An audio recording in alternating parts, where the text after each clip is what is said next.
La polygamie est spécifiquement associée à l'homme ayant plusieurs femmes, de polygynie. Le premier cas de polygamie dans la Bible est celui de Lémec descendant de Caïn en Genèse 4:19, Lémec prit 2 femmes. La Torah permet explicitement la polygamie en la soumettant à de nombreuses conditions, bien que celle-ci n'y soit pas présentée comme un mode de vie idéal et n'y soit pas encouragée. On peut effectivement y trouver plusieurs cas célèbres de polygynie tels que ceux d'Abraham, Jacob, David, Salomon et bien d'autres. En 2 Samuel 12:8, Dieu, s'exprimant par la bouche du prophète Nathan, dit à David que si ses femmes et concubines ne lui suffisaient pas, il lui en aurait donné encore plus. D'après un roi 11:3, nous voyons que Salomon avait 700 femmes et 300 concubines, ce qui aura une incidence négative sur la tenue politique de son royaume. Certains s'appuient sur le premier patriarche Abraham, père de la foi, d'autres sur cette recommandation: s'il prend une autre femme, il ne retranchera rien pour la première à la nourriture, aux vêtements et au droit conjugal, Exode 21:10. À l'inverse, on y trouve les cas d'autres personnages emblématiques tels que celui du second patriarche Isaac ou celui de Moïse lui-même, qui n'auront tous deux qu'une seule femme.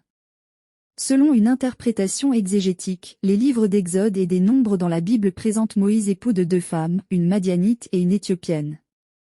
Le commandement adressé à Moïse par Dieu précise que tu ne commettras pas d'adultère, Exode 20:14, ce qui peut laisser entendre aux commentateurs qu'à l'époque antique, la monogamie était la règle, et la polygamie l'exception. La conception du mariage selon Jésus est expliquée dans les versets 3 à 9 de l'évangile de Matthieu 19. Les pharisiens l'abordèrent Jésus, et dirent, pour l'éprouver, est-il permis à un homme de répudier sa femme pour un motif quelconque?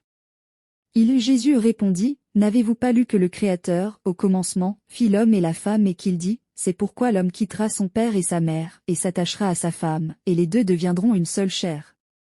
Ainsi ils ne sont plus 2, mais ils sont une seule chair. Que l'homme donc ne sépare pas ce que Dieu a joint.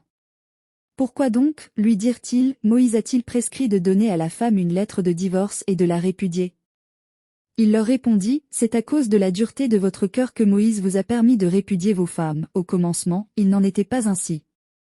Mais je vous dis que celui qui répudie sa femme, sauf pour infidélité, et qui en épouse une autre, commet un adultère. La présence du singulier concernant l'époux et l'épouse peut laisser place à une interprétation de ce passage en faveur de la monogamie. Montesquieu nous apprend que l'empereur romain Valentinien II autorisa, par un édit, les sujets de l'empire à se marier avec plusieurs femmes. Mais c'est à relativiser car il était adepte de l'arianisme, secte chrétienne, qui fut qualifiée d'hérésie ensuite. Les églises relevant du protestantisme et de l'évangélisme représentent ensemble une grande partie des chrétiens qui soutiennent la pratique de la monogamie.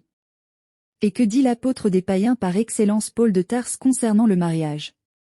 Femmes, soyez soumises à vos maris, comme au Seigneur, car le mari est le chef de la femme, comme Christ est le chef de l'Église, qui est son corps et dont il est le sauveur. Éphésiens 5:22 à 23. Cela règle la question.